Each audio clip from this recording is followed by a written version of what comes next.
Bueno, muy buenos días. El motivo de esta segunda seminario, como les decía, es el de la emboscada y el libro en el que nos vamos a centrar es el libro de Virata, el libro cuarto del Mahabharata. No tomaré en esta ocasión el tiempo de reseñar a grandes rasgos una buena parte del Mahabharata, sino que me centraré propiamente en lo que está justo antes y justo después de este momento en donde estamos enfocándonos. Hacia el final del libro tercero tenemos un par de momentos decisivos ahí en la historia. Al lado de la izquierda vemos a Vyasa, ese autor personaje que no solo escribe el texto, sino que también se encarga de procrear a los padres de quienes van a pelear en el conflicto, de asegurar la dinastía y en más de una ocasión de intervenir también para guiar los acontecimientos en una o en otra dirección. Alguien que ha rastreado a este personaje, si la memoria no me falla, son como 34 veces que aparece, es Alf Hiltebeitel en el libro Repensando el Mahabharata. Y, ¿verdad? Cada vez que aparece Vyasa es para mover los acontecimientos en alguna dirección. En otro de esos pasajes clave del libro tercero, el libro tercero es enorme, ¿verdad? Entonces esto es menos que una pincelada. Pero ya cerca del final tenemos la famosa prueba del Yaksha, que resulta ser Dharma, el padre de Yudhishthira, el mayor de los hermanos Pándavas, que conforme se van acercando los hermanos, van bebiendo del agua, es la imagen de la derecha, van cayendo muertos. Hasta ahí llegaría la historia, ¿verdad? Si nuestros héroes y nuestros protagonistas se mueren todos desde el libro tercero y todavía me faltan 15 más para terminar la obra. Entonces hay un diálogo ahí muy interesante. Ese asunto dialógico es clave en el Mahabharata, entre los muchos ejemplos, ¿verdad? Sulabha, la misma Gita. Conversar es algo importante para los personajes y probablemente también para el público de este Mahabharata. Si pensamos que toda la obra está planeada así como y presentada como una recitación pública, ese asunto de conversar y de interactuar de que en el fondo es lo que uno hace también con estos seminarios como el presente, es algo importante y relevante para el texto. Entonces Yudhishthira le contesta algunas preguntas, tienen que ver sobre todo con Dharma, que es de esas materias que son centrales, un eje temático de la obra, logra volver a la vida a sus hermanos y lo más importante consigue, a partir de este yaksha, que es en realidad el dios Dharma, la capacidad de disfrazarse y de asumir otras personalidades en el libro cuarto. El libro tercero va a cerrar con un rapto ahí de un animal que le quita a un brahman unos palos con los que está encendiendo el fuego sacrificial y persiguiéndolo, estos personajes se van a desplazar hacia la zona de Virata y entonces nosotros lectores vamos a transicionar desde el libro tercero hasta el libro cuarto. Como les digo, no sin antes haber conseguido eso que es clave, muy difícil vivir un año disfrazado. Digamos que vivir 12 años en el bosque es difícil porque no hay como muchos recursos, porque es mucho tiempo, hay poco que hacer, por eso se cuentan muchas historias. Pero vivir un año siendo reyes y nobles y príncipes muy famosos de la tierra sin que nadie los descubra, eso sí que es difícil. Entonces, ser capaces de asumir otra forma, eso de que la divinidad le permita al ser humano el cambio de figura de una forma u otra, es algo que también conocemos por la épica griega. Y aquí estos personajes asumen esas otras formas. En el libro cuarto propiamente, vamos a tener como cuatro momentos clave. Esto es como la visión grande del libro cuarto, del libro de Virata. Lo primero es la llegada al reino, en la cual se nos describe qué personalidad, qué nombre y qué funciones asume cada uno. Ahorita los detallo con un poco más de tiempo. El segundo momento es este que tenemos en la imagen de la izquierda, la humillación de Draupadi por parte de Kichaka. Kichaka es el general del rey Virata.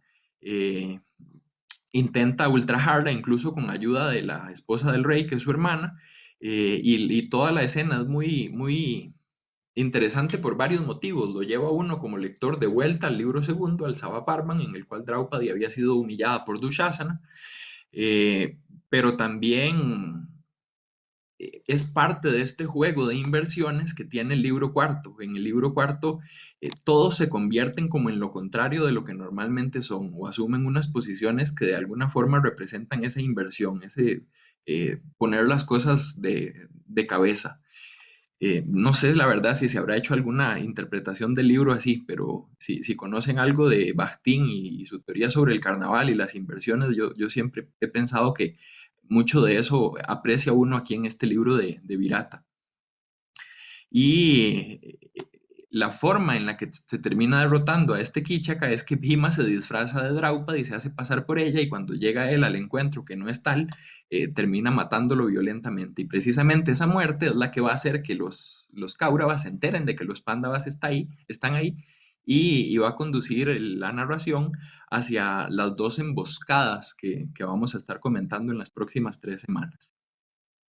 Ese es el segundo de los cuatro acontecimientos que les decía. Entonces, el uno, la llegada y los disfraces. El dos, este ultraje de Draupadi y esa venganza de Bhima sobre Kíchaka.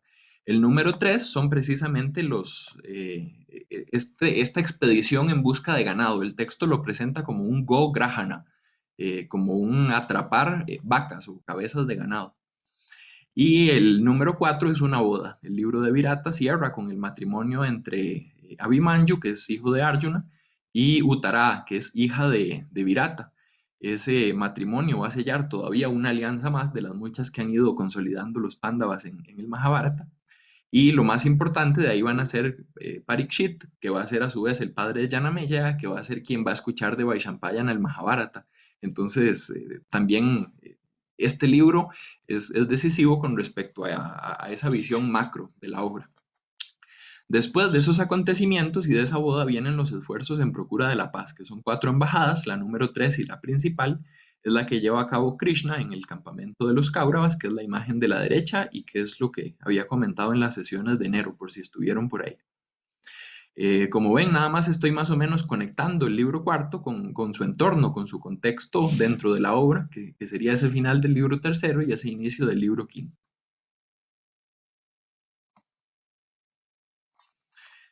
Los textos que vamos a estar trabajando son el Mahabharata. Las citas en sánscrito proceden de la Universidad de Gotinga en digital, que es digitalización de la edición crítica llevada a cabo en Pune por Suktankar, Belvalkar, Vaidya y otros. Ese proyecto titánico de la filología durante el siglo XX, pienso que no hay ningún otro que se le equipare, como fue la edición crítica del Mahabharata, que tuvo un primer intento frustrado de traducción por muerte del traductor de Van Buitenen en los 70s, y que fue retomado con un esfuerzo igual de titánico, en mi opinión, por esta persona de Broglie, que es economista de formación y que terminó prácticamente en 5 años la traducción completa. Y lo más interesante es que no se detuvo ahí, ¿verdad? Si lo siguen y si les interesa, son traducciones al inglés, pero de Broglie también pasó después yo creo que ya el Harivamsha, el Ramayana, algunas Puranas, ¿verdad? Por ahí va, pero el proyecto sigue. Y por el otro lado, la obra de teatro que trabajo es, en esta ocasión, Pancharatra. Para el seminario de enero había comentado Dutta Vakya, el discurso del embajador. Esta Pancharatra quiere decir las 5 noches. Pancha es 5, es de esos, los números son de esos términos que uno normalmente reconoce o relaciona un poco con otras lenguas indoeuropeas, y Ratra es la noche. Y hay una alusión ahí específica cerca del final del primer acto de la obra de teatro a por qué se llama así 5 noches. Hay un pacto que se establece entre Drona y Duryodhana de que se dan únicamente 5 noches, 5 días. 5 días con sus noches, ¿verdad? Para reconocer a estos pándavas que llevan bastante tiempo escondidos en este año número 13. Y si se logran encontrar en ese plazo, pues se les regresa su parte del reino y entonces se evita el conflicto. El final de la obra es sumamente interesante. Eventualmente algo comentaremos, pero de primera entrada les digo, en el Mahabharata, después de este libro, viene la embajada todavía que fracasa, viene después la guerra y vienen muchas cosas más. En la obra de teatro, sí los logran encontrar en el plazo de las 5 noches, sí les devuelven su parte del reino, y no sabemos, ahí termina la obra, pero uno asumiría que probablemente o se volvieron a pelear después por otro motivo y entonces continuó la guerra, o como lo han interpretado la mayoría de los críticos, cambió totalmente el autor su versión del texto y ni siquiera hay guerra, ¿verdad? El Mahabharata se queda sin guerra porque desde antes de llegar a la guerra ya se resolvió el asunto, descubriendo a los Pándavas. Ni una ni la otra, ¿verdad? No se sabe, son esos finales abiertos de la literatura que se prestan para más de una interpretación y yo creo que probablemente por ahí es que incluso lo concibió su autor, este Bhasa, un autor que es algo problemático con respecto a su autoría, casi todos lo son en la literatura india antigua, y por eso le pongo ese PS que es para indicar pseudo basa, entre paréntesis, porque puede o no puede ser. Yo intento mantener como esa doble posición de que algunos lo aceptan, otros no. Mi opinión personal es que muy probablemente sí sean obras de un autor que fue anterior a Kalidasa, pero ¿verdad? No se sabe y probablemente no se llegue a saber. Sigo el texto sánscrito de la Universidad de Würzburg y la traducción un poco vieja, pero bastante bien hecha de Woolner y Sarbo. Esto es por si tuvieran dudas y curiosidad y quieren ir a revisar más a fondo los textos que estamos trabajando y comentando.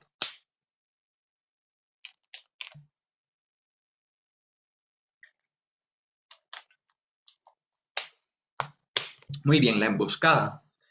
Con la embajada había hecho un esquema más o menos similar de unos 6 pasos que se tienen que cumplir para considerar que estamos ante este motivo.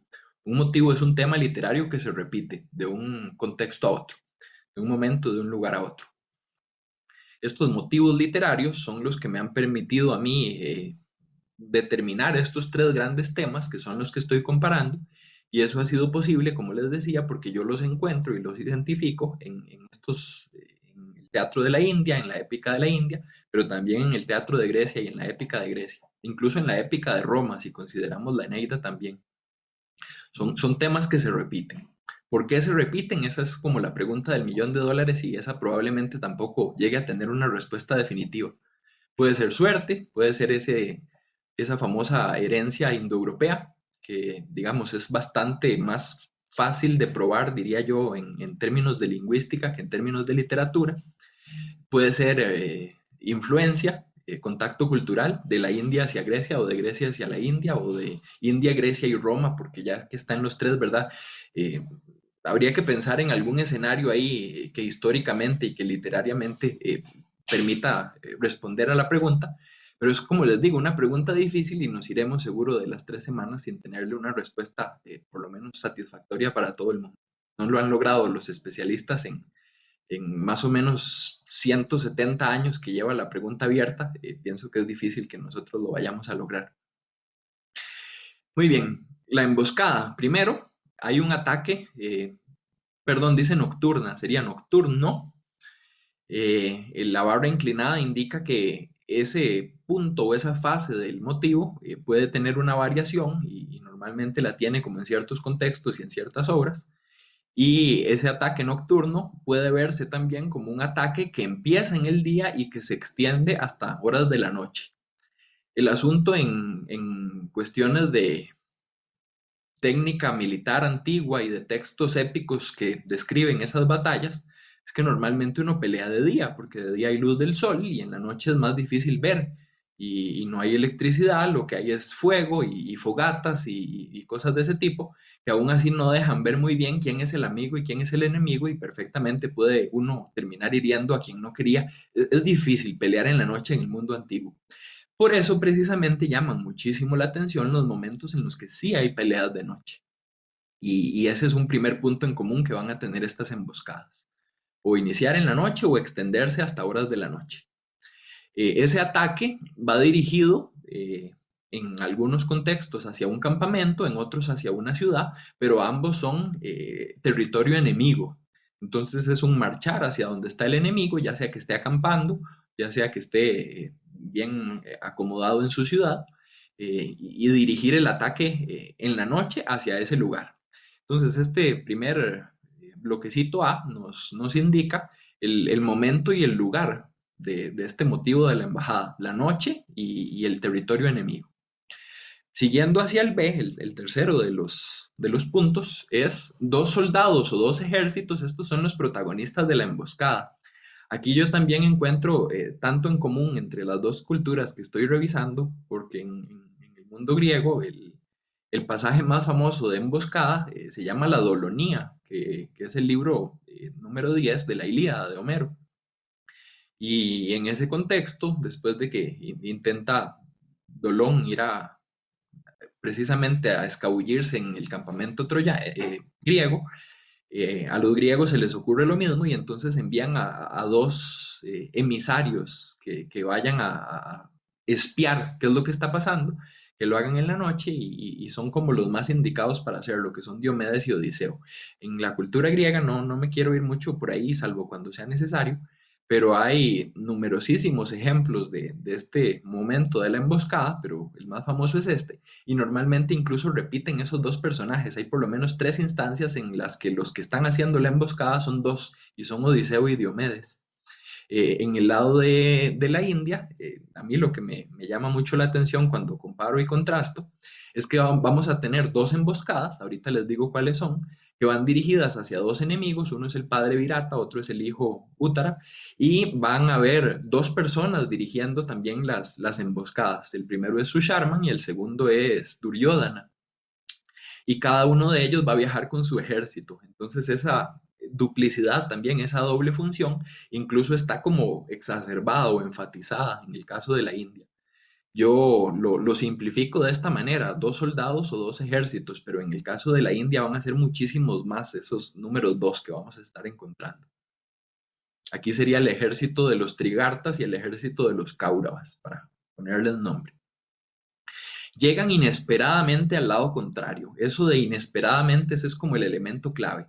Sin variación, sin barra inclinada, en todos los tipos de emboscada, el Sauptica Parvan están durmiendo, en el libro de Virata ni siquiera estaban en guerra, nada más llegan como a hacer esta correría, este robo de ganado. En el caso de la Ilíada ya había parado la guerra porque se había hecho de noche y lo que hacen es como ir a espiar al otro campamento y ver qué cosas de ahí pueden robar, caballos, ganado inclusive, y ahí los puntos en común seguirán apareciendo.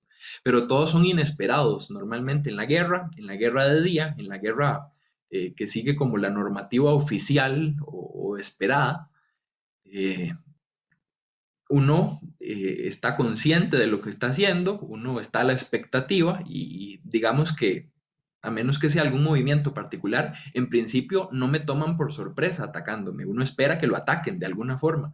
En la noche no. Y ese aspecto inesperado es como el clave que conecta todos estos puntos de A y B. ¿Qué pasa en ese ataque y en esa llegada inesperadas?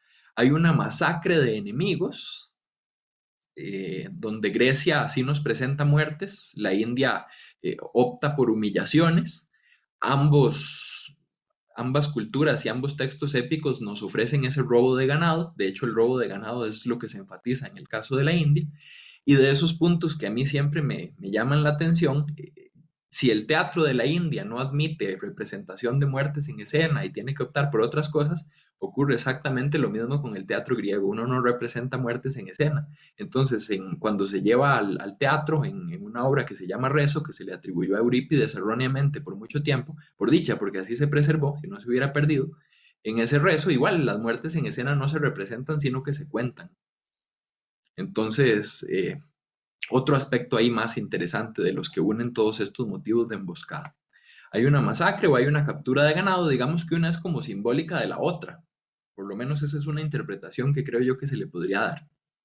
Y finalmente consiguen algo de información relevante. Eso es lo más importante. Las emboscadas y los ataques en la noche no son solo para ir a diezmar a los enemigos, sino son para conseguir también algo a cambio. Eso no pasa, pienso yo, en el Sauptica Parvan del Mahabharata. Ahí la meta es propiamente exterminar, pero sí pasa en el libro de Virata.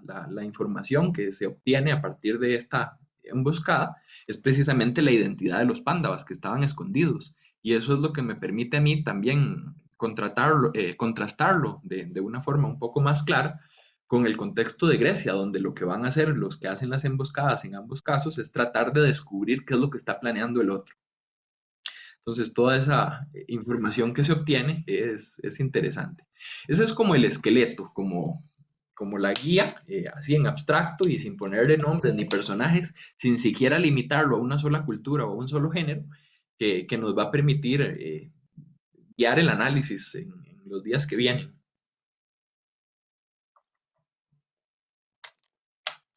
Si en algún momento resulta pertinente, pues regresaremos a esta imagen para volver a ver el modelo.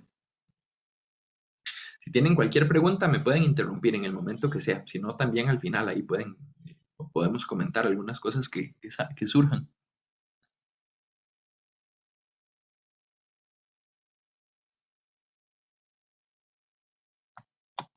Veo aquí que hay una pregunta en el chat, estaría bien interesante. Si hay alguna puesta en escena en Teatro Kudiyatam de las 5 noches.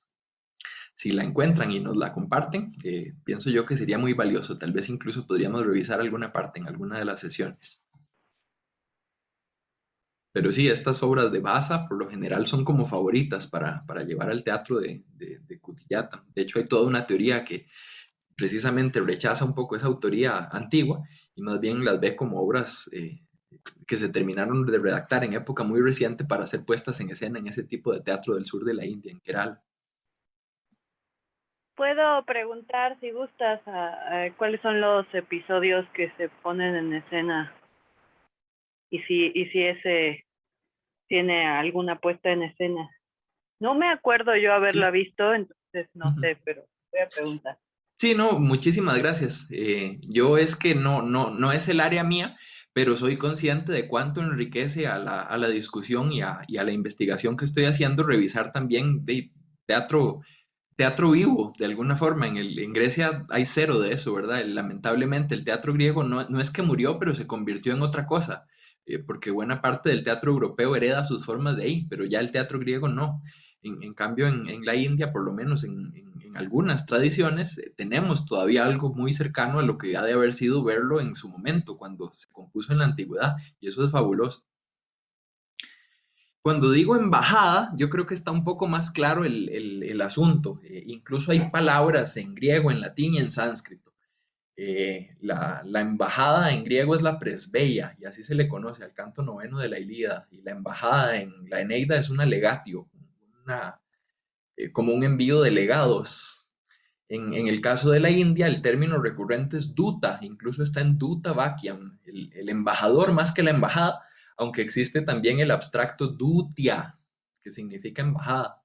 Pero cuando hablamos de emboscada, es un poco más difícil entender qué es en cada contexto. Yo pienso que si se les ocurre otra cosa mejor o tienen alguna opinión distinta, precisamente para eso estoy compartiendo mis ideas. Pero yo pienso que en sánscrito sáuptica sería un buen nombre para referirse a este motivo literario, precisamente porque así se llama uno de sus libros, y tiene que ver con un ataque inesperado en la noche con masacre. O sea, cumple un montón de los requisitos y de los elementos estos que estamos revisando. En el caso del mundo griego, hay varios términos, pero el más recurrente es holos. Y holos es precisamente el tema de este libro que aparece ahí en la imagen de la izquierda. Estas dos personas, Casey Douay y Mary Abbott, son, bueno, en su momento fueron discípulas de Gregory Nash, que es un especialista en una corriente interpretativa que se llama teoría eh, bueno, en inglés es Oral Theory Research, ¿verdad? Que es una de las ramas de los estudios de la épica homérica y analiza muchísimo el componente ese de la literatura antigua como oral. Estas dos personas rastrean en este libro, que es más o menos reciente, de los últimos 10 años, ¿verdad? Todavía es más o menos reciente.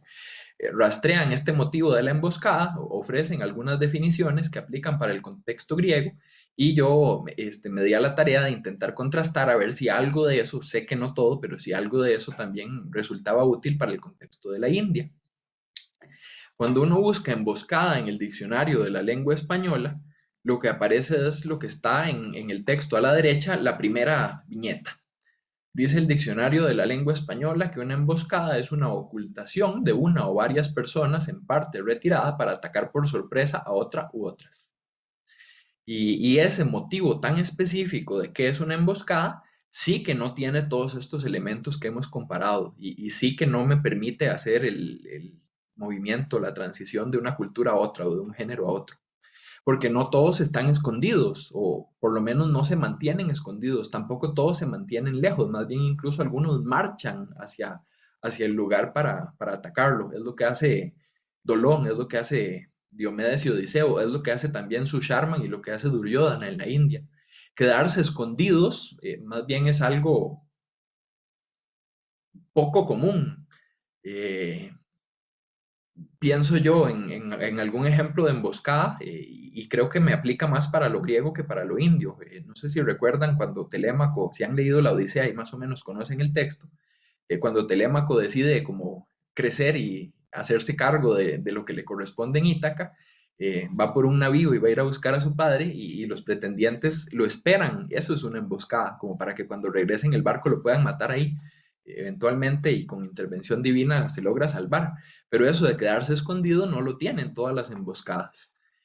Y ahí es donde me voy a la visión amplia de emboscada, lo que estas personas han entendido como la poética de la emboscada, aplicada en el género épico, aplicada en la literatura antigua, en un contexto guerrero, en un contexto incluso indoeuropeo, que pienso yo que le da a uno por lo menos las bases y las herramientas para tratar de ver qué funciona y qué no funciona en el contexto de la India. Insisto, el planteamiento de ellas es totalmente griego, yo creo que puede aplicar en parte para la India. Entonces, entre los muchos elementos que mencionan, están misiones de espionaje, entonces esto de mandar espías de un campo a otro, como Dolón en la Ilíada, o como el mismo Duryodhana hace antes del libro de Virata, para que los vayan a buscar en el bosque y para que los vayan a buscar ya cuando están en el último año de incógnitos. De hecho, el sublibro, el Upaparvan este de Gograhana, de la captura de las cabezas de ganado, eh, inicia con la vuelta de los espías que ha enviado Duryodhana. Entonces ese elemento del espionaje lo tenemos por ahí presente. Dice que incluye también redadas en campamentos enemigos. Eso de moverse, cuando decimos campamento, puede ser a la intemperie, puede ser también en una ciudad. Eh, Está pensado como el lugar donde está la base en términos militares del enemigo que uno está enfrentando. Y eso de hacer una redada es precisamente lo que están intentando estos dos personajes, Duryodhana y Susharman. Hay otros ejemplos incluso de este tipo de redadas. En algún momento Duryodhana intenta atacar así a unos Gandharvas y también termina mal. Ese episodio también tiene una escena de robo de ganado, que es el siguiente de los elementos. Y esos momentos de robo de ganado son claves también en las dos emboscadas de este libro de Virata. Entonces vamos viendo que al revisar los distintos componentes de esta poética de la emboscada y al tratar de aplicarlos al libro de Virata e inclusive a otros momentos del Mahabharata, pareciera como que en principio y grosso modo sí tiene algo de cabida. Y el último elemento que identifican estas dos especialistas es tácticas guerreras que se emplean durante la noche. Hay todo un principio ahí de qué es la guerra y cómo se hace, aplicable al contexto griego, que tiene que ver con valores culturales muy propios, como la arete, y esta idea de que engañar y mentir y todo lo que tiene que ver con metis, con la astucia o el ingenio en griego, no es propio de la guerra, es en general desmentida y pienso yo que con buenos argumentos en este libro, si uno lo revisa, digamos, ya en términos del aporte que hace a Grecia, lo que uno siempre ha creído de que la forma de hacer la guerra es la forma esta digna del arete y que tiene como sus pasos y sus componentes y que se pelea de día y al frente en la primera línea de batalla y muriendo contra un enemigo digno y causando estragos en el bando contrario. Para los que conocen y han estudiado algo de Grecia, todo eso es como información básica de cómo se hace la guerra. Pero también la guerra se hace con astucia y con ingenio. Prácticamente solo así pelea Odiseo, no solo en la Ilíada, sino sobre todo en su propio texto famosísimo de la Odisea. Y en algunos momentos pelea en la noche y en algunos momentos pelea con tácticas que no son como las ideales o que uno diría está haciendo trampa, está jugando sucio. Y ejemplos de eso en el Mahabharata sobran, precisamente es lo que Duryodhana y los suyos le echan en cara a los Pándavas cada vez que Krishna dice cómo hay que hacer las cosas. Decir que murió Ashwatthama y que en realidad era un elefante para hacer que Drona deje de pelear, poner a Shikandin, que es Amba reencarnado al frente de batalla para que Bhishma no pelee, decirle a Bhima que le quiebre, que le rompa el muslo a Duryodhana, todas esas son acciones que cuentan con la aceptación y que más bien son impulsadas por el propio Krishna y que uno diría, tal vez así no es como se pelea, pero yo creo que con cierta razón las autoras lo afirman para Grecia y uno lo podría decir para la India. Hay más de una forma de pelear. ¿Quién dice que solo hay una y que es socialmente y literariamente aceptada solo una? Los textos, por lo menos, nos muestran dos y algunos están de acuerdo con una de las formas y otros están de acuerdo con otras. Nadie acepta y trabaja unilateralmente a partir de la asunción de que solo existe una. Eso lo hacemos nosotros y creo que lo hemos hecho tal vez con cierto error, intentando verlo desde otros ojos y desde otro enfoque. Yo creo que solo con ese último punto ya valdría la pena profundizar un poco más en ver qué otros elementos de este libro aplican para el contexto de la India, pero me interesa seguir avanzando y llegar a los pasajes, que es lo que quiero que comparemos.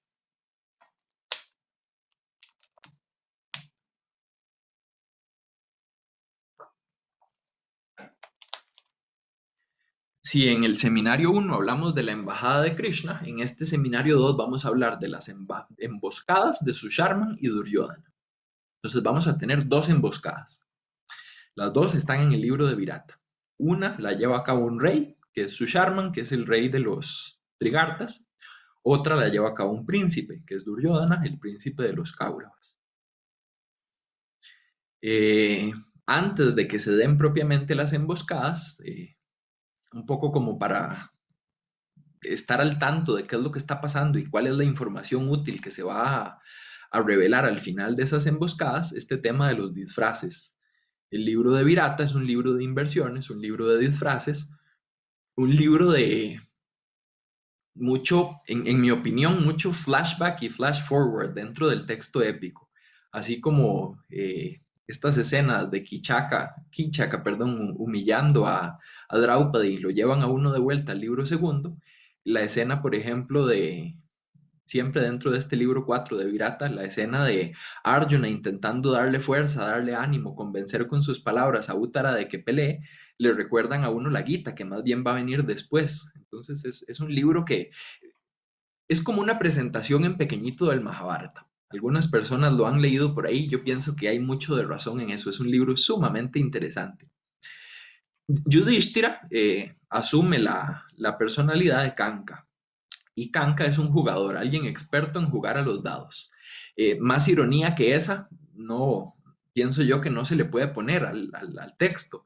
Es la inversión total. Yudhishthira es el que perdió todo jugando a los dados, el peor jugador de dados. En realidad, Shakuni, contra quien perdió, que es el tío de Duryodhana, hizo trampa y hay todo un juego ahí sucio. Y Yudhishthira está de alguna forma comprometido por cuestiones de deber y de ideología a jugar, pero aún así de que jugó mal y tomó malas decisiones, las tomó y perdió a su reino, perdió incluso a su esposa o no la perdió, dice Draupadi, ¿verdad? Son todos esos momentos del libro segundo que vienen a la memoria aquí en el libro cuarto.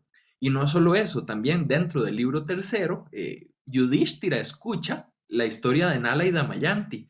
Y Nala es alguien que como él no sabía jugar a los dados, pero aprendió. Y esa ciencia de los dados que aprende Nala, uno asumiría que también la está aprendiendo Yudhishthira al escuchar la historia de Nala. Quienes han leído esa historia, ¿verdad? Biardo tiene un par de artículos, un capítulo del libro de Hiltebeitel que mencioné trataba sobre Nala y Damayanti. Y Schulman, ¿verdad? David Schulman también tiene un artículo sumamente provechoso sobre Nala y Damayanti. Más o menos por ahí va el asunto. Es una historia que desenmarca como, ¿cómo es que le dice? Como historia, reflejo, como reflejo o imagen especular, algo así. Es una historia que refleja la otra historia. Y entonces en este libro cuarto hay ecos del libro segundo, ecos del libro tercero. Todo esto ayuda a esa visión de quienes así opinan de que el texto tiene como cierta cohesión o cierta unidad. Ese es mi criterio en principio. Hima tiene dentro de sus muchas características la de comer bastante. Hay personajes que comen como por glotonería, eh, no sé, piensen en el Vidushaka del teatro, ¿verdad? Ese personaje que siempre tiene hambre, pero es como por quejarse de la comida. Pero hay personajes que comen también porque son grandes, heroicos, fuertes y necesitan como, supongo que esa dieta, ese estilo de alimentación para poder hacer lo que hacen. cuando se reparten la comida en el bosque, Bhima come más que sus hermanos. Y es algo, ¿verdad?, que sabemos que hace. Y aquí en vez de comerse la comida, la cocina para que otros la coman. Yo ahí también veo algo de inversión. Y en vez de pelear como guerrero y como soldado y como kshatriya, a fin de cuentas, pelea casi que como gladiador. Es la traducción que ofrece Van Buitenen al inglés. Eh, yo que siempre veo un poco hacia el lado de lo que pasa en Grecia y en Roma, me llama mucho la atención esa comparación y esa elección de palabras. Pero también hay una inversión entre la forma en la que normalmente pelea y esta otra forma. Una es como por supervivencia o por defensa de los ideales o de la patria o de la moral o del dharma o de lo que sea. Y otra es más como por entretenimiento. Son formas y formas de pelear. Los griegos canalizaron eso mediante los Juegos Olímpicos, por ejemplo. Arjuna, el más, diríamos, varonil y heroico y destacado en la guerra de todos estos personajes, es un eunuco. También ahí hay una inversión, es el hombre que es no hombre. No es propiamente mujer, pero es un no hombre.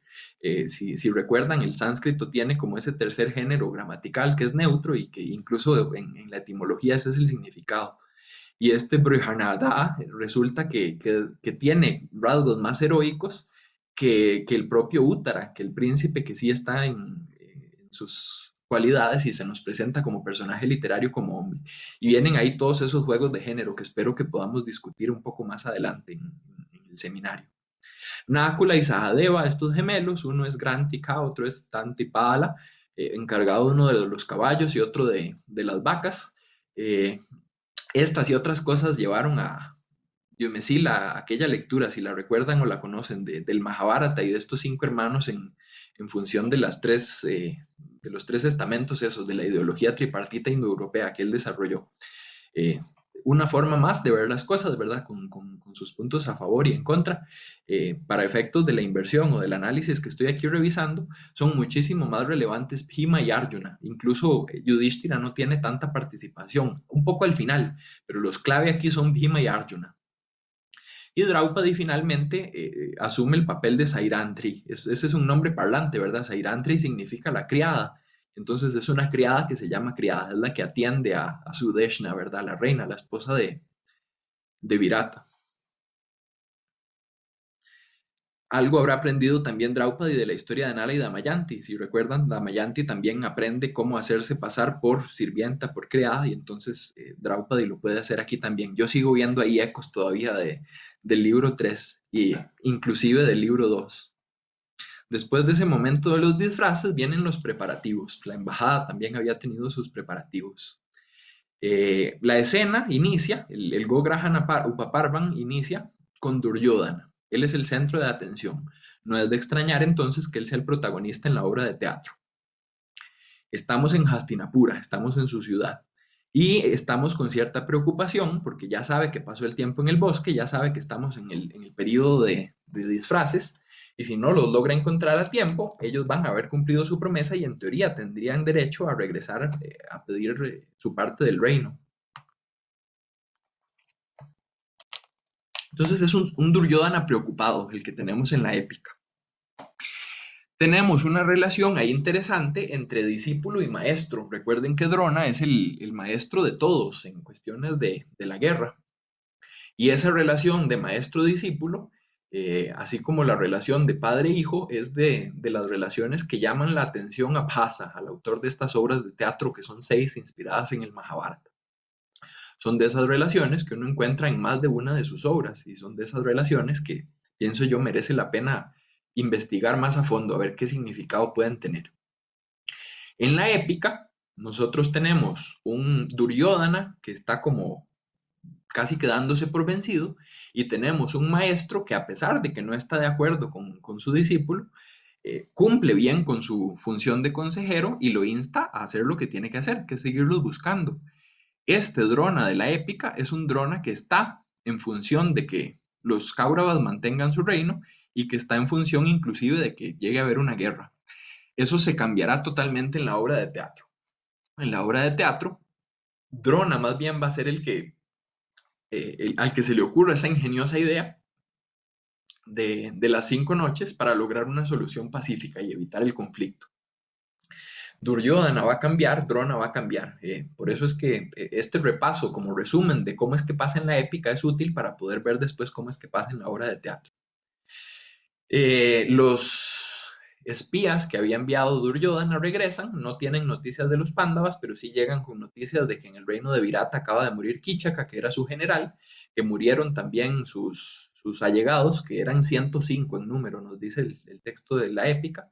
Y entonces Susharman, un rey vecino, que de casualidad estaba visitando Hastinapura en ese momento, el texto no explica más, el de la épica. Es casi que fortuito el asunto.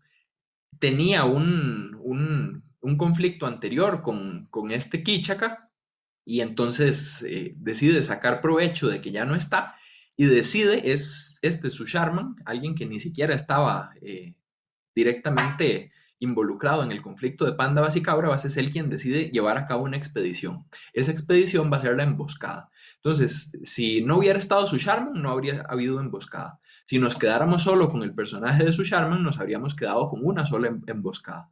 Pero por suerte, Duryodhana ve con buenos ojos la propuesta, la asume, la acepta y contrapropone que mejor hagan 2 expediciones. Entonces, al añadir este diálogo y esta interacción, es donde a estos personajes se les ocurre la idea de hacer no una, sino 2 expediciones.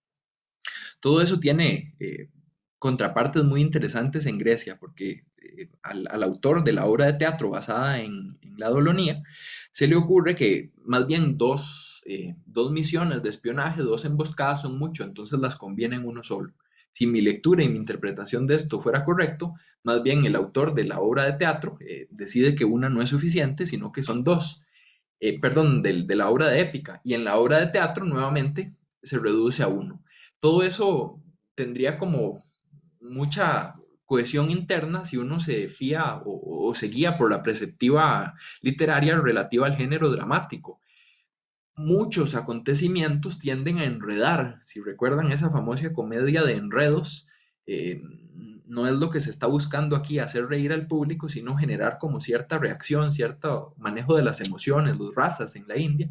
En el caso del mundo griego, pues también toda la tragedia tiene su teoría de terror y compasión y otras cosas, pero en el teatro más bien se tiende a simplificar, menos personajes, menos lugares, menos tiempos, menos acontecimientos, y entonces donde en la épica hay 2, en el teatro hay 1, y ese es de esos puntos que también uno puede contrastar al tener todos estos ejemplos de emboscada en tantas fuentes diversas. Un poco para explicar de dónde es que salen estas 2. Es Duryodhana el que propone, y el último elemento aquí interesante en los preparativos es que propone que primero ataque Susharman, dice en el día número 7 de la parte más caliente, de la quincena caliente del mes. Yo he estado intentando buscar y todavía no sé exactamente a qué día se referirá eso, pero parece que la quincena caliente del mes depende de la estación del año, y el día número 7 pues sería el día 22, digamos, del mes, si uno lo empieza a contar desde el principio.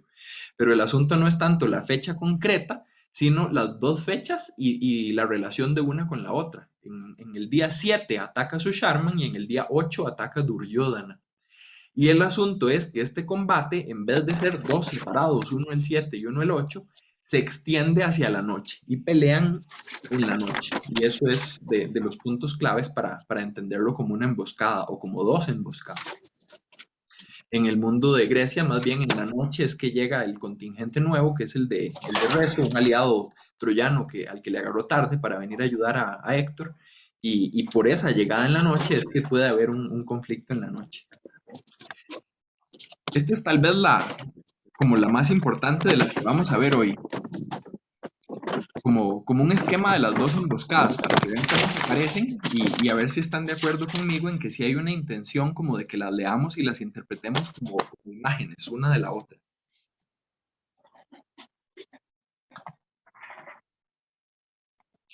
En la primera, tenemos un pueblo guiado por su líder, los Trigartas, que van guiados por su Sharman.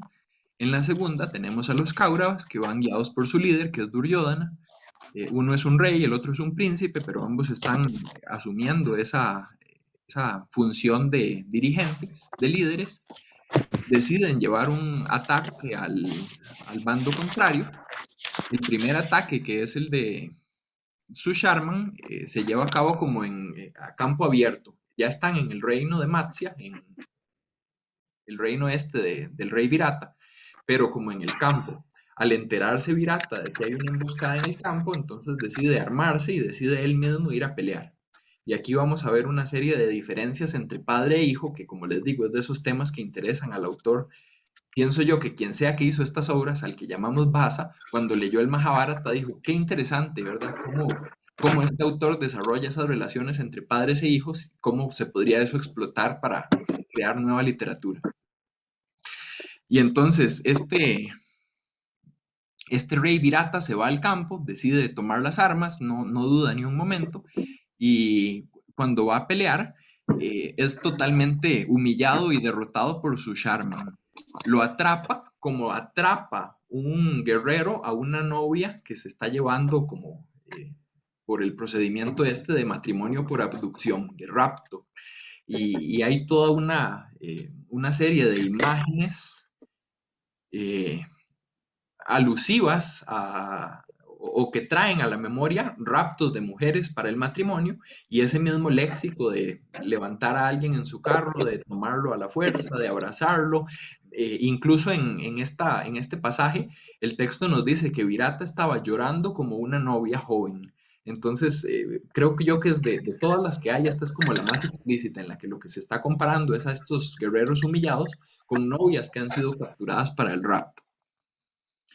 Del otro lado, en la segunda emboscada, creo que hay un micrófono abierto, no sé si me podrían ayudar a cerrarlo. Disculpen, es que se escucha un poco el ruido, no es nada del otro mundo, ya lo corregimos. Susharman había capturado al padre, Arjuna captura al hijo. Donde el padre había sido totalmente heroico, se puso las armas y fue él quien llamó a los demás para ir a la guerra, el hijo más bien sale corriendo, no convoca a nadie, más bien tienen que convocarlo a él y termina siendo arrastrado a la fuerza. Arjuna se baja del carro, lo abraza, lo toma por la fuerza, lo hace subido a su carro y todo el léxico en sánscrito es el mismo que se utiliza en la captura de Virata y como les digo, el mismo que se utiliza también en este tipo de vivaja, en este tipo de matrimonio por abducción, harana. Eh, Tercer punto, los pándavas tienen que participar y ayudar. Donde dice los pándavas, habría que pensar que son solo Yudhishthira, Bhima, Nákula y Sahadeva, y en realidad es sobre todo Bhima. Yudhishthira le dice a Bhima que por favor vaya y se haga cargo de rescatar a Virata, pero que por favor no haga esas gestas increíbles de fuerza que suele hacer Bhima. No sé si recuerdan que Bhima cuando pelea de repente, en vez de sacar una espada o su mazo o algo así, agarra simplemente un árbol y lo arranca de raíz y se lo tira al otro. Ya, si alguien lo ve hacer eso, ya todo el mundo sabría que es Bhima. Entonces Yudhishthira le dice que como que sea comedido, que vaya a ayudar, pero que se comporte como si fuera una persona normal, algo que no es, ¿verdad? Bhima es bastante heroico y lo demuestra. Entonces Bhima lo que hace es lo mismo, bajarse del carro, matar al cochero, matar a los caballos del otro, tomarlo por la cintura, y viene toda esta imagen del rapto, pero invertido, donde su Sharman era el captor y Virata el captivo, ahora Bhima es el captor y su Sharman es el captivo. Y ese es el punto número 4 ahí en la emboscada de la izquierda. Entonces, no solo está el texto presentándonos dos niveles, digamos, dos emboscadas, sino que también dentro de una de ellas nos está presentando dos momentos y con una inversión. Esa famosa inversión, que creo que es una palabra que he dicho varias veces hoy, es como ese procedimiento literario recurrente que yo identifico en el libro de Virata. Las cosas dan vuelta y más de una vez. ¿Cómo se le puede todavía dar un giro nuevo o otra vuelta distinta en el teatro? Eso es lo que veremos pronto. En la segunda emboscada, si todos los Pándavas menos Arjuna estaban ayudando a Virata, Arjuna está ayudando a Uttara. Todos los demás estaban en el campo y entonces alguien se tenía que hacer cargo de la ciudad. el hijo tenía que asumir esa función de padre, pero le dio miedo. Y entonces Arjuna lo alecciona, y ahí es donde digo yo que parece como que estuviéramos anunciando que pronto vendrá la Gita. Nuevamente es una Gita invertida, porque en la Gita Arjuna es el que escucha, aquí él es el que habla, siempre con esa idea de las inversiones. Y finalmente Arjuna termina sometiendo no solo a una persona, no solo a un enemigo concreto. Uno diría Duryodhana probablemente era el más importante, que era el que estaba liderando la emboscada, y de hecho sí, le gana, pero también le gana a Kripa y le gana a Drona, y con Bhishma prefiere no pelear, eh, le gana a Karna, le gana eh, Vaikarna, Vivimshati, no, creo que incluso estoy dejando por fuera alguno. La lista es tan extensa que simplemente lo resumo ahí como los Kauravas. Entonces vemos otro punto ahí donde se invierten las emboscadas. En la primera son varios hermanos ayudando a uno solo. En la segunda es un hermano ganándole a todos. Y esto también anticipa finalmente la batalla de Kurukshetra. Si Arjuna solo pudo ganarle a todos los Kauravas, ¿qué tan difícil realmente va a ser la batalla de Kurukshetra, en la cual Arjuna va a pelear junto con Bhima, junto con los demás y todos sus aliados contra los mismos, contra los Kauravas? Casi que esto de una vez anticipa cuál va a ser el bando vencedor. Todo esto lo dice el texto sin decirlo, ¿verdad? Ese soy yo o son quienes han interpretado sacando información de ahí.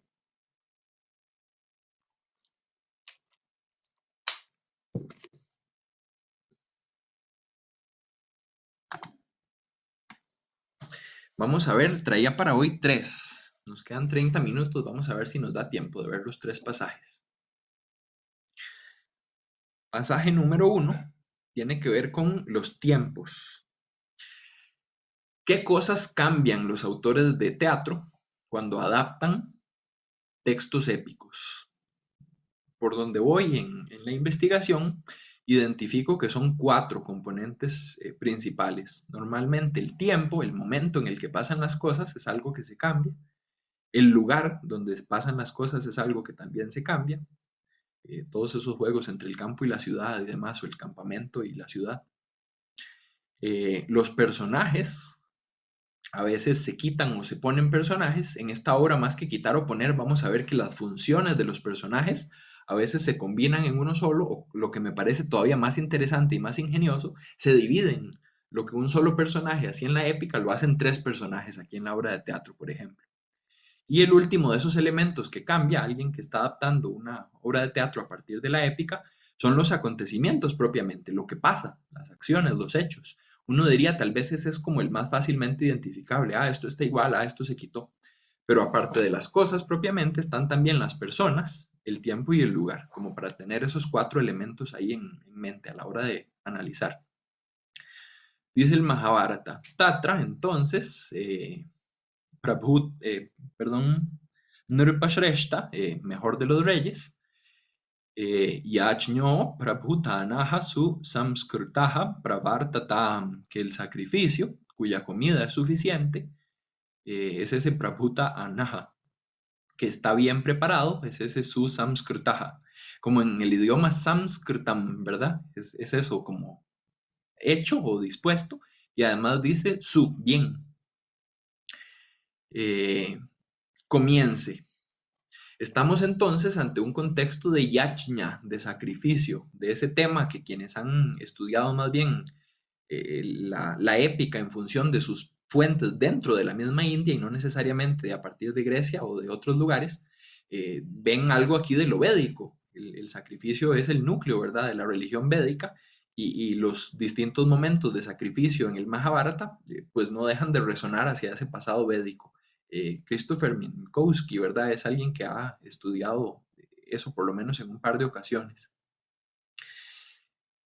En este contexto de sacrificio, sigue el texto Yatanyayam, como es justo o de acuerdo con Anyaya, ¿verdad? Con lo que debe ser.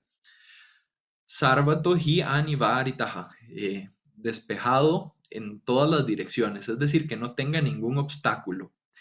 Este asunto del obstáculo es fundamental para los tipos de sacrificio que vamos a estar analizando. Este en particular se llama, dice Vaishnavonama, el llamado o el conocido como Vaishnava. es decir, de Vishnu.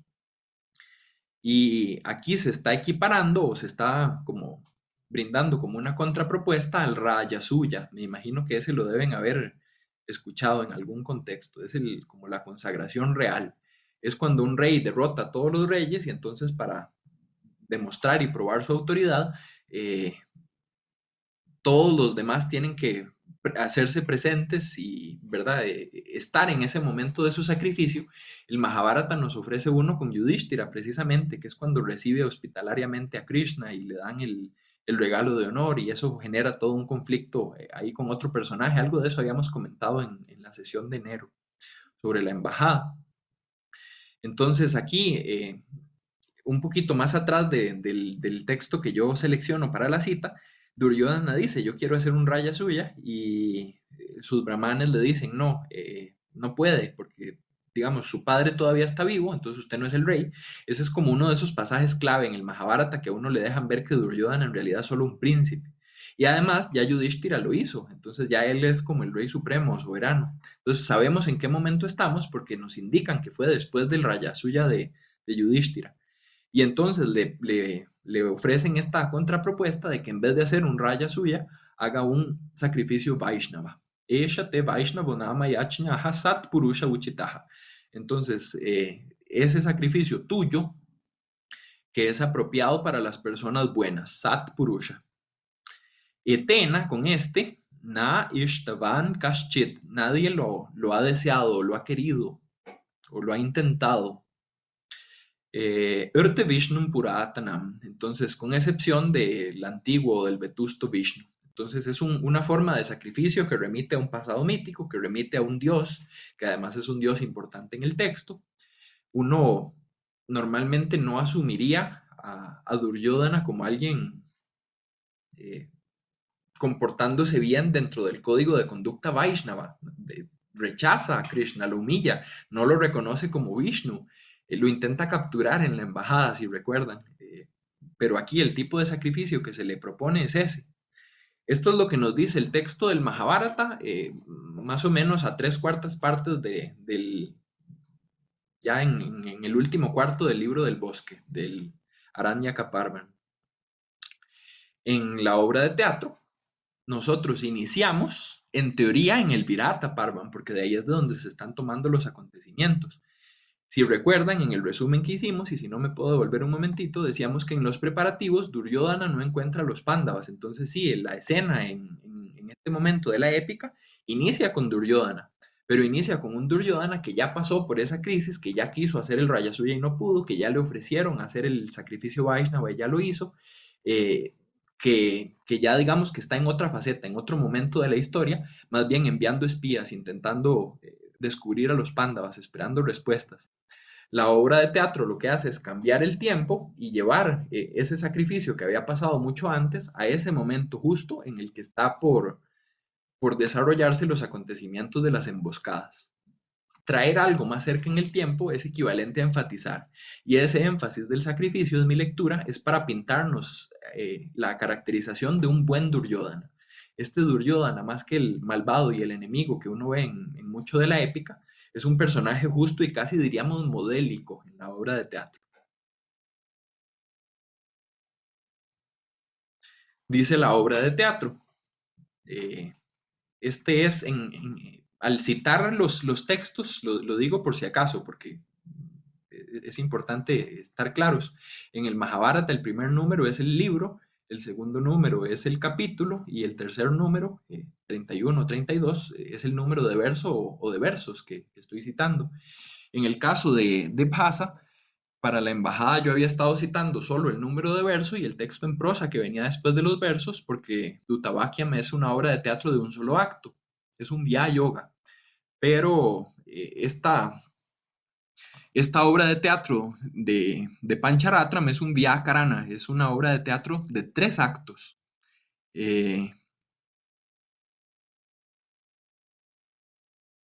Perdón, dije mal el nombre. No sé por qué mi memoria lo está olvidando en este momento, se los traigo a la próxima. Es una obra de teatro de 3 actos. Y entonces al citar, lo que estoy poniendo primero es el número de acto, lo segundo sería el número de verso, en este caso es el verso 2 del acto 1, y si viniera todavía un tercer número sería el texto del pasaje en prosa que viene después de ese verso en particular.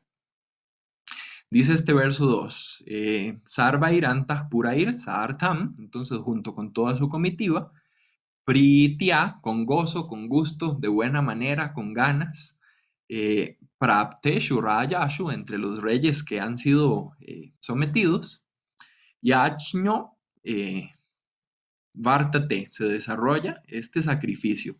Si se fijan, estamos en ese mismo contexto de sacrificio que tenía, es un sacrificio de Duryodhana. Por eso es que pongo en relación este inicio de la obra de teatro con este pasaje del libro del bosque. Dice, Yachño Duryodhanasya Eva Esha Kuru Rayasya. Entonces, este sacrificio de Duryodhana, y vean cómo lo presenta el texto de la obra de teatro, rey de los Kauravas, donde en el Mahabharata es solo un príncipe, en la obra de teatro es un rey. Esto lo hacía también Dutavakyam, la otra obra de teatro de Bhasa. Insisto, entonces, donde este Duryodhana de la épica simplemente era un malvado esperando ver cómo dañaba a los Pándavas y no les daba lo que les correspondía, en la obra de teatro más bien iniciamos con un Duryodhana que es muy piadoso, que es muy dedicado a su dharma, que es muy respetuoso del sacrificio, y vamos a ver que esas buenas cualidades se siguen multiplicando. También es bueno con sus mayores, sobre todo con su maestro. Es casi que un Yudhishthira. Hacia ahí es a donde quiero llevar mi argumentación.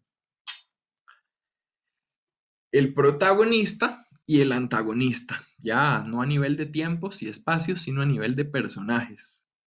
En el Mahabharata se nos menciona una y otra vez las muy buenas cualidades que tienen los Pándavas. Yo selecciono aquí un pasaje del libro de Virata porque pienso que ya aquí la obra de teatro empieza a tomar materiales más directamente de ese libro cuarto. Entonces, en el capítulo 26, que es donde inicia justamente el Gograhana Parvan, el libro del rapto del ganado, se nos dice que los Pándavas son eh, heroicos, Shuraha, Krutavidyaha, conocedores, Buddhimantaha, inteligentes, Jita Indriyaha, de sentidos controlados, Dharmajnaha, sabedores de lo justo, Krutajnaha, conocedores de lo hecho, literalmente, habría que pensar que lo reconocen, más bien por eso agradecidos. Y también son Dharma Rajam Anuvrataha, es decir, fieles al rey Dharma. Donde el Mahabharata dice rey Dharma, lo que está diciendo es Yudhishthira. Y a partir de aquí, de esa caracterización general de los Pándavas, que si se fijan son solo buenas cualidades, el texto enfatiza en el verso 3 las buenas cualidades de ese rey Dharma, de Yudhishthira. Y entonces Yudhishthira es Niti Dharma Artha Tatvajñam, aquel que sabe la verdad Tattva acerca de estos tres elementos: Niti, la política; Dharma, el deber; y Artha, el provecho. Pitrvachcha Samahitam, al que ubican en la posición o sitúan como un padre. Al padre se le respeta, se le admira, se le hace caso, es lo que hacen los 4 hermanos menores con Yudhishthira, que es el mayor. Dharmes Hitam, el que se mantiene en su deber, en su dharma. Vean que así como enfatizo que de todos los Pándavas él sea el Dharma Rajam, dentro de todas las buenas cualidades de él, lo que estoy enfatizando es que se mantiene en su dharma. Aparte de eso, dice, mantiene la verdad, Satya Turtim. Ahí por lo menos la figura etimológica, ¿verdad? Ese Turti es sustantivo derivado de la misma raíz verbal que Dharma. Y me centro en ese último pasaje, en las últimas palabras. No las destaqué, pero también son importantes. Dice, Yeshtam, Yeshta Apachayinam. Entonces, él es el mayor y es también el que respeta a sus mayores. Es el mayor de los hermanos.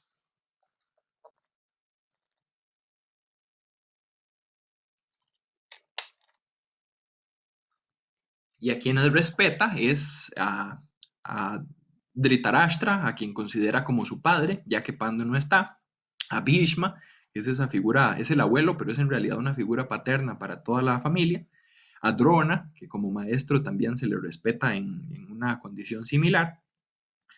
Entonces, Yudhishthira es apegado al deber, es el rey deber y respeta a sus mayores. Si yo tomo todas esas buenas cualidades de los Pándavas y de Yudhishthira y me voy a revisar un poco al personaje de Duryodhana, en el texto de la obra de teatro, Duryodhana se nos presenta como Dharmam alam vamanena Duryodhanena. Entonces es por este Duryodhana, el cual mantiene el deber. Ese alam está en un participio ahí de presente en instrumental, va junto con el Duryodhanena. Pero es otra raíz, pero la idea es la misma y el complemento es el mismo. Ese dharma se mantiene, donde era dharmesthitam, aquí es dharmam alam vamanena. Entonces, donde el apegado al dharma era Yudhishthira en la épica, en la obra de teatro es Duryodhana. Y aham eva anugurhito nama. Entonces, yo sin duda soy favorecido por esto, por este Duryodhana.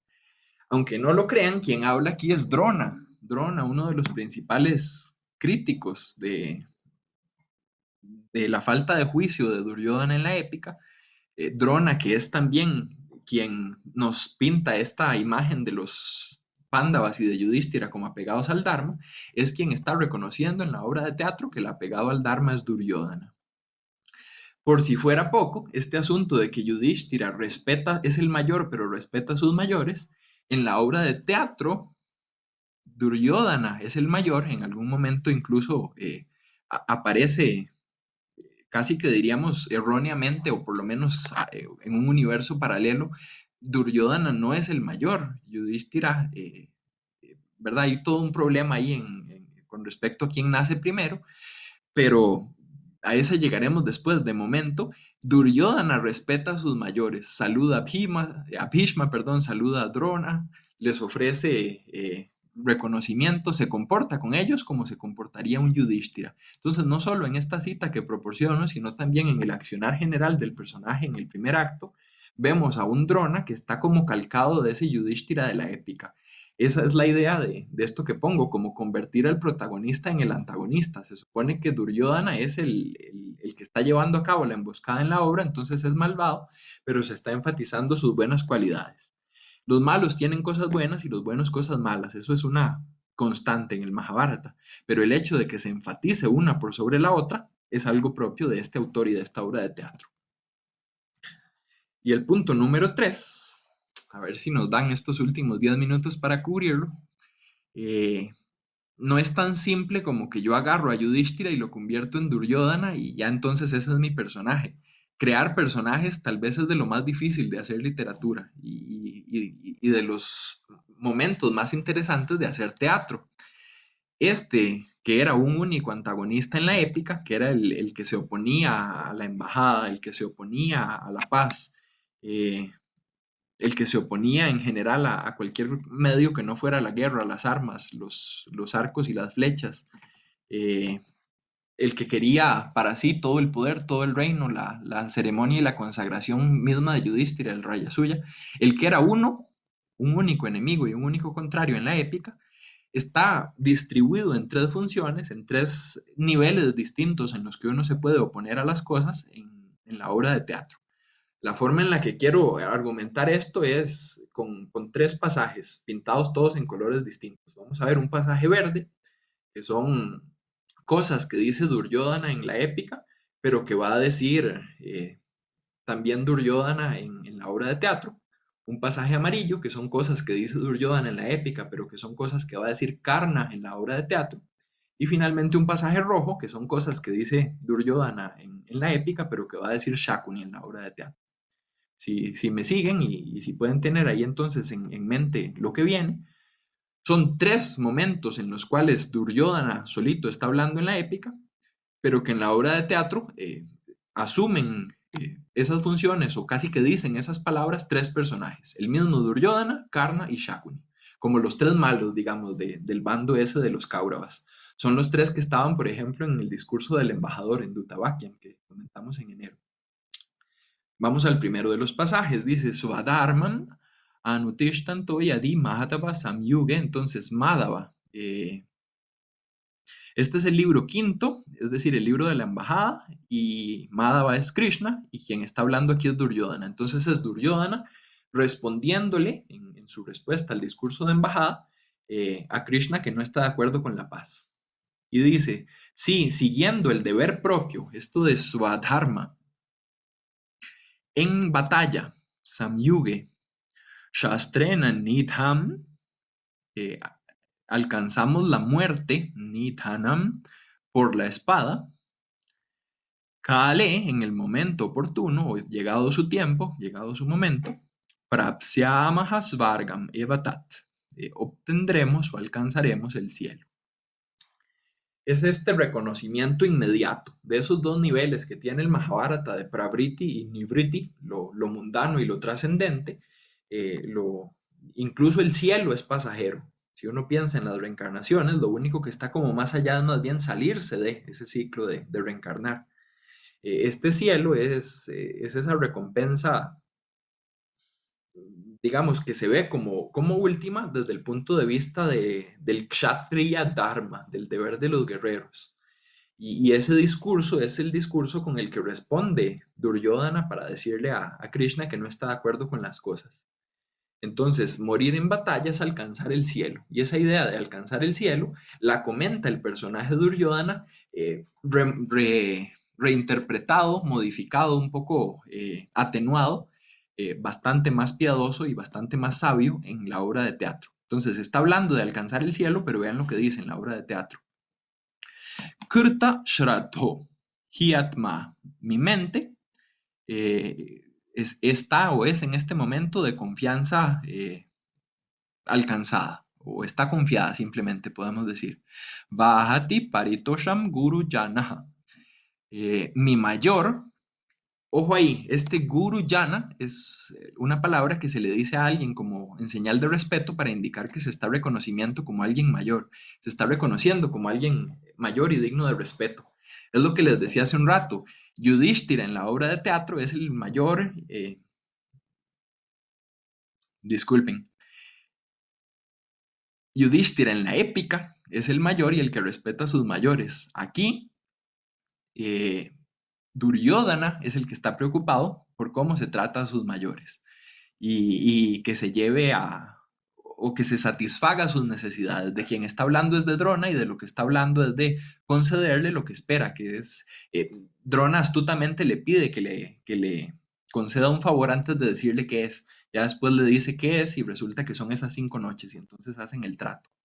Pero entonces es un Duryodhana con mente tranquila, un Duryodhana con actitud de respeto a los mayores, un Duryodhana que está tranquilo por la paz en el mundo, dice Yagat Vishvastam. Dice también Me Nivasati Gunaha, la virtud mía se, se recubre o se robustece. Él mismo está confiado, no de que no está haciendo nada malo, como en la épica, sino de que está haciendo cosas buenas. Y finalmente, Nashtam Ayashaha, se aleja o se elimina la infamia, la falta de renombre o de reconocimiento, de Yashas.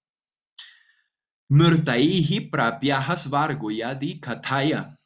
Entonces, si dices por los muertos debe ser alcanzado el cielo, vean que incluso aquí es él poniéndose como en esa posición de distanciamiento, de que otros asumen que lo importante es alcanzar el cielo. Es casi que como si el Duryodhana de la obra de teatro estuviera criticando a los que piensan como el Duryodhana de la épica. Queremos alcanzar el cielo, dicen la épica. Para aquellos que piensan que lo importante es alcanzar el cielo, dicen la obra de teatro, Hati etat anurtam, esto aparece a todas luces, brilla como falso, como mentira. Anurtam. Parokshanasvargo bahugunam ihaiva esha phalati. El cielo no es invisible. El cielo no es ese abstracto, ¿verdad? Que se espera después de la vida, no es como la meta última. El cielo es aquí y ahora, es parte de este ciclo. El cielo produce o da un fruto, phalati, cuyas gunas son bajo, son muchas, un compuesto precisamente bajo, brigi, con la palabra bajo. El cielo da muchas cosas buenas, pero las da hija aquí. Ese deíctico en ciertos contextos religiosos, en la Gita, por ejemplo, hija es aquí en este mundo, en el mundo de donde estamos vivos. No, no hay que esperar a estar muertos para estar en el cielo, para tener las buenas cosas del cielo. Alcanzar el cielo no es la meta, hay otras metas más importantes. Sacrificar y respetar a los mayores. Es un Duryodhana con una visión de mundo tan distinta de la que tiene el de la épica. Ese es el primero de los tres momentos en los cuales la imagen de uno solo se me está fragmentando en tres. En la segunda tenemos Mukyaha.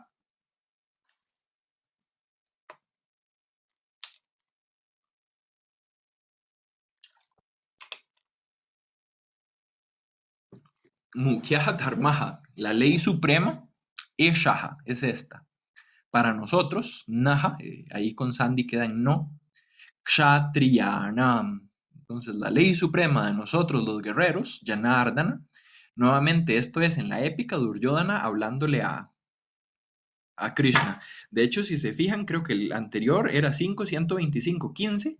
Este es 5.125.16, o sea, es el verso que viene justo después de ese. Ven que son cosas que está diciendo un solo personaje, las está diciendo en un solo momento, las está diciendo en otro libro que no es el que está sirviendo de base para adaptar la Pancharatram, y aún así pienso que son ideas o imágenes que están en el pensamiento del autor y que decide distribuirlas en otros personajes. ¿Y cuál es esa ley suprema? Yat, ¿qué? Shayimahi samgrame sharatalpagataha vayam, que nosotros yazcamos en el campo de batalla, samgrame, una vez que fuimos a parar a un lecho de flechas. Esa imagen de que la ley de los guerreros es morir por las flechas es aquella famosa pintura y aquella famosa escena de un Bhishma que espera ahí en el campo de batalla en su lecho de flechas hasta poder impartir toda la sabiduría de los libros después de la guerra. Eso dice y eso piensa el Duryodhana de la épica. El Duryodhana de la obra de teatro, por supuesto que no está de acuerdo con eso, con pelear y con las flechas, porque tiene esa visión de que hay otras cosas en el mundo. No es que esté totalmente a favor de los Pándavas, sino es que de primera entrada les dé todo, pero después de un poco de argumentación, después de convencimiento, apegado a cierta ideología, eventualmente cede, y eso es lo interesante.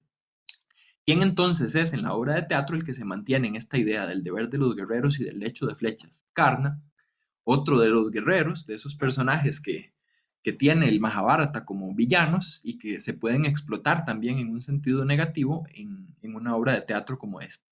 Varna Adhinaha Kshatriyanam Samriddhi. La prosperidad de los guerreros depende de sus flechas. Ven que es una idea muy parecida a esta de que la ley de los guerreros es la ley suprema, es eso del lecho de flechas. Aquí la prosperidad de los guerreros depende de sus flechas.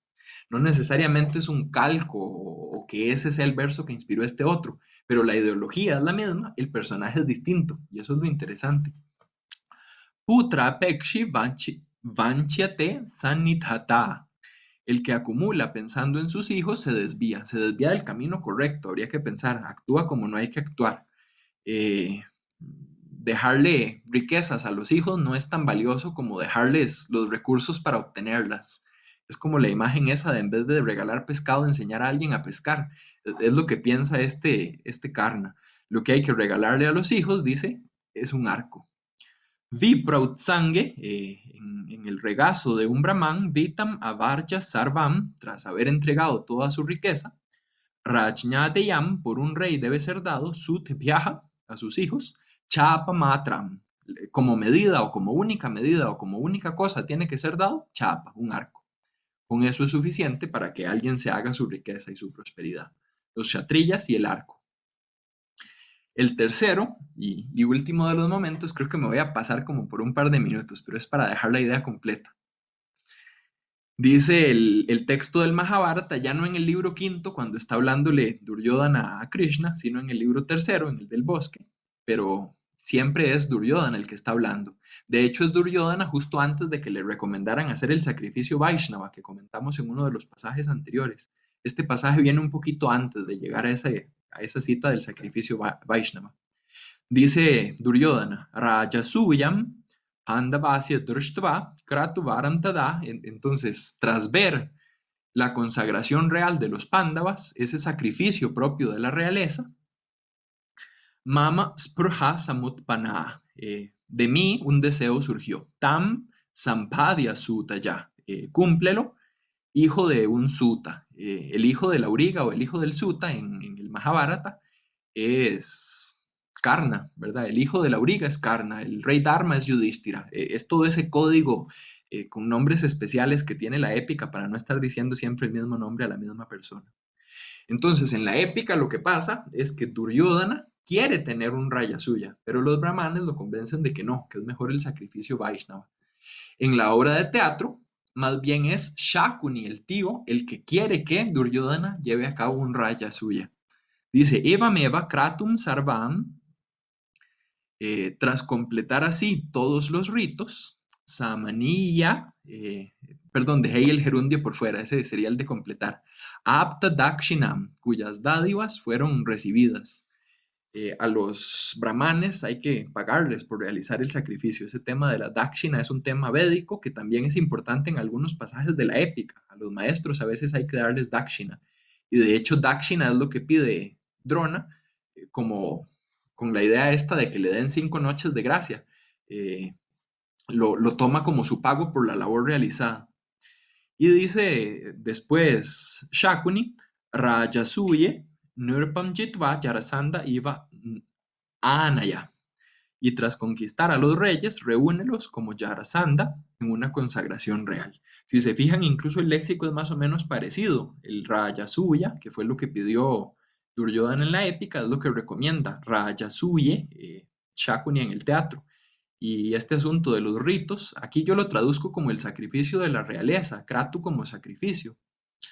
Aquí traduzco Kratu como ritos, en realidad tiene, ¿verdad?, los dos sentidos, pero el léxico es el mismo y la imagen es la misma. Lo que tiene que hacer Duryodhana, según Shakuni, es querer el poder absoluto. No es lo que quiere él, ¿verdad? Es lo que quiere su tío. Entonces, así como él no quiere el arco, eh, tampoco quiere el sacrificio total, pero para mantener esas ideas que estaban en la épica, lo que se le ocurre a este ingenioso autor de la obra de teatro es repartir funciones entre más de un personaje. Como Yarasanda, no termino yo todavía de estar seguro a qué se refiere exactamente. Este Yarasanda había conquistado Mathura, tiene el problema o todo el conflicto este con Krishna. Pero también este Yarasanda es el que es muerto por Bhima, ¿verdad? Después de que Bhima, Arjuna y Krishna lo visitan, como para derrotar el último rey importante antes de que Yudhishthira pueda llevar a cabo su raya suya. Entonces, alguno de esos momentos es que está aludiendo este símil. No sé si tienen alguna idea más concreta de a cuál podría ser, yo todavía lo estoy pensando, pero es el personaje que presento aquí en la imagen con la que cerramos hoy. Bhima poniéndole la rodilla sobre su pecho, sometiéndolo, eh, Yarasanda ahí derrotado y en la imagen de arriba a la izquierda que quedó un poco cortada, Krishna y Arjuna que lo acompañan. Y esa misma idea de someter y tener el poder absoluto es esa que aparecía en un personaje de la épica y en otro de la obra de teatro. Disculpen que haya extendido hoy un poco y más bien podemos dedicar unos minutos ahora, aunque estemos sobre tiempo, por si tuvieran alguna pregunta o quisieran comentar alguna cosa de lo que hablé hoy.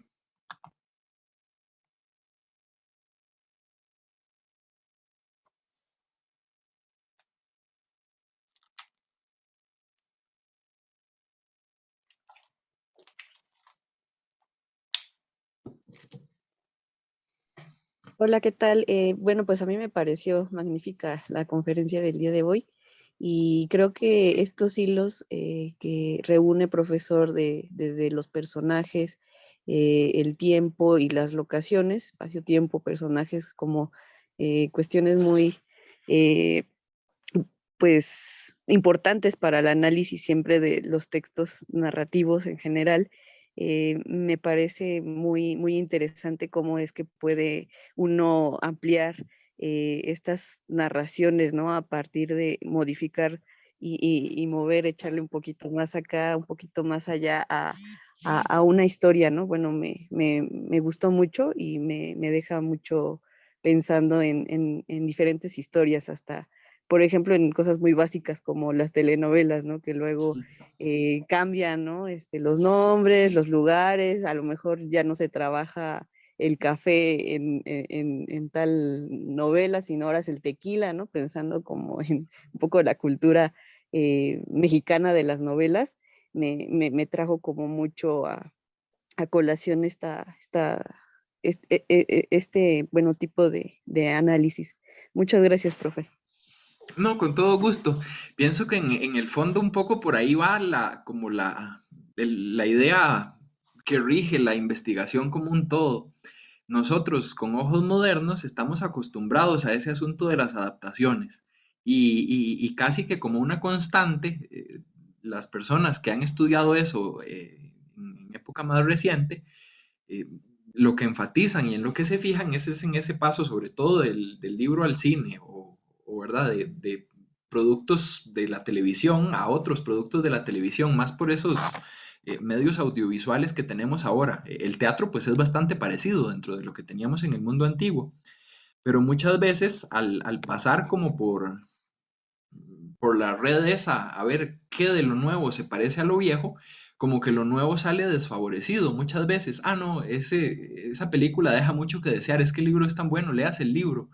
O no, es que esa adaptación, como le quitaron o se lo llevaron a tal contexto, a tal lugar, a tal época, era mejor la versión original. Eh, y eso tiene mucho que ver con una visión moderna de qué es ser original, de qué es ser creativo o innovador, cómo trabajar en una literatura de canon, que tiene un canon literario, cómo trabajar en una literatura que es clásica y que acepta ciertas obras como principios de autoridad, y sobre todo cómo trabajar en una literatura como la antigua, en la cual más bien la mejor forma que tiene uno de ser original es precisamente devolverse al origen, ir a lo que estaba antes. Entonces, buscar inspiración en el Mahabharata para hacer una obra de teatro, lejos de ser algo así como falta de creatividad o muchas veces se les critica un poco a estas obras, no solo en India, también en la misma Grecia pasa, con el Rezo, por ejemplo, que es como un autor ahí que tiene poco mérito, que no aporta mucho, que gran cosa nos habríamos perdido si no hubiera llegado a nosotros la obra. Y yo estoy en total desacuerdo con esa visión de mundo y con esas afirmaciones.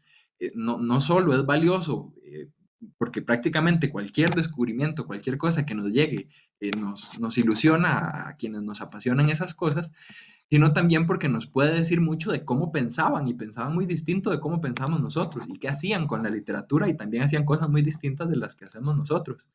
Eh, Adaptar una obra es algo que no solo se hace ahora en estas fechas recientes, sino que es algo que se hacía hace cientos de años y cómo se hacía, pienso yo que es tal vez algo a lo que no se le ha puesto tanta atención, guiándose un poco por esas ideas de que no vale tanto la pena la adaptación como la obra de la cual es adaptación.